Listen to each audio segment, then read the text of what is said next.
வெற்றிக் கழக தலைவர் விஜய் தமிழக முதலமைச்சர் மு.க. ஸ்டாலினுடைய பிறந்த நாளை முன்னிட்டு தன்னுடைய எக்ஸ் வலைத்தள பக்கத்தில் முக்கியமான பதிவை இணைத்திருக்கிறார். ஒரே ஒரு லைன்ல தான் அந்த பதிவும் இருக்கிறதா பார்க்க முடிகிறது. மார்ச் 1ஆம் தேதியான இன்று தமிழக முதலமைச்சர் மு.க. ஸ்டாலின் அவர்கள் தன்னுடைய 72வது பிறந்த நாளை கொண்டாடுகிறார். நேற்றைய தினமே முதலமைச்சர் மு.க. ஸ்டாலின் வீடியோ ஒன்றை வெளியிட்டிருந்தார். ஆடம்பரமாக எப்போதும் கொண்டாடுவதில்லை எனவும் தொண்டர்கள் தற்பொழுது மொழிபோர் உள்ளிட்ட முக்கியமான பிரச்சனைகள் நடந்து கொண்டிருப்பதால் பெரிய அளவில் எதுவும் இருக்க வேண்டாம் அப்படின்ற வகையிலும் அவர் சொல்லியிருந்ததை பார்க்க முடிந்தது. இருப்பினும் திமுக தொண்டர்கள் பல்வேறு இடங்களில் முதலமைச்சர் ஸ்டாலினுடைய பிறந்த நாளை கோலாகலமாக கொண்டாடி வருகின்றனர். கொடியேற்றுவது, மக்களுக்கு இனிப்புகள் வழங்குவது, மக்கள் நலத்திட்ட பணிகளை தொடங்கி வைப்பது உள்ளிட்ட பல்வேறு நலத்திட்ட பணிகளை மக்களுக்காக செய்து வருகின்றனர். தொடர்ந்து நேற்றைய தினம் முதலமைச்சர் மு.க. ஸ்டாலின் பல்வேறு கூட்டணி கட்சி தலைவர்கள் கலந்து கொள்ள YMCA மைதானத்தில் நடைபெற்ற பொதுக்கூட்டத்தில் பங்கேற்றிருந்தார். தொடர்ந்து இன்றும் பல்வேறு நிகழ்ச்சிகளில் முதலமைச்சர் மு.க. ஸ்டாலின் கலந்து கொள்ளவிருக்கிறார். முன்னதாக பெரியார் திடலில் தன்னுடைய முதல் மரியாதையை செலுத்திவிட்டு தொடர்ந்து பல்வேறு நலத்திட்ட உதவிகளை செய்து வருகிறார், துவங்கியும் வைத்திருக்கிறார். அந்த வகையில் முதலமைச்சர் மு.க. ஸ்டாலினுக்கு பல்வேறு அரசியல் பிரபலங்களும் திரை பிரபலங்களும் பிற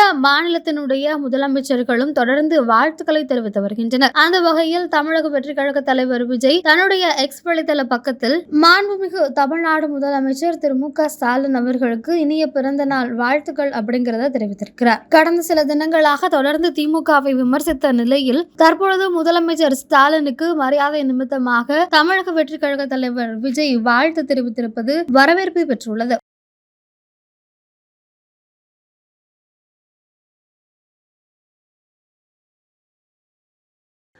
எந்த ஒரு இதாக இருந்தாலும் நிதானமாக கருத்துக்களை உள்வாங்கிக்கிட்டு அதை படிப்படியாக நிறைவேற்றுகிற ஒரு நிதானமான அணுகுமுறை உள்ளவராக தான் நான் எதிர்க்கட்சி தலைவராக இருந்தபோதும் பார்த்துருக்கிறேன்.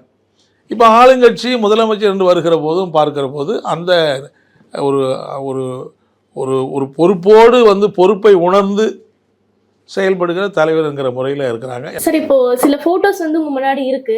தினம்தோறும் அரசியல் ரேஸ்ல இருக்கக்கூடியவர்கள், அவர்களை பார்த்ததும் உங்களுக்கு என்ன தோணுது? நீங்க ஏதாவது ஒரு கேள்வி கேட்க நினைக்கிறீங்களா? இல்ல ஒன் வேர்ட்ல அவங்கள பத்தி ஏதாவது சொல்ல நினைச்சாலும் சொல்லலாம், இல்ல அவங்களுக்கு ஏதாவது ஒரு அட்வைஸ் சொல்றதுனாலும் நீங்க சொல்லலாம். முதல்ல தமிழக முதலமைச்சர், இவரிடம் உங்களுக்கு பிடிச்சதா இருந்தாலும் சொல்லலாம், இல்ல அவங்க கூட சேர்ந்து பழகி இருப்பீங்க, ஏதாவது ஒரு விஷயங்களை பத்தி சொல்றதுனாலும் சொல்லலாம், சுவாரஸ்யமா ஏதாவது நடந்திருக்கலாம், அந்த மாதிரி ஏதாவது இருக்கு.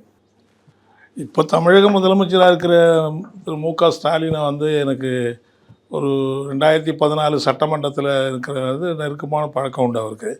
அப்போ அவர் திமுகவினுடைய எதிர்கட்சி தலைவராக இருந்தார். நாங்கள் அதிமுக அன்றையிலேருந்து சட்டமன்றத்தில் இருக்க பழக்கம் உண்டு. அதுக்கப்புறம் 2016-17க்கு பிறகு திமுகவோடு தேர்தல் அணி, மதசார்பற்ற முற்போக்கு கூட்டணி அப்படிங்கிற படிப்படியாக 2019 தேர்தல், 21 தேர்தல், 24 தேர்தல் போன்ற எல்லாத்துலேயும் நாங்கள் அவரோட கலந்து பழகியிருக்கிறோம்.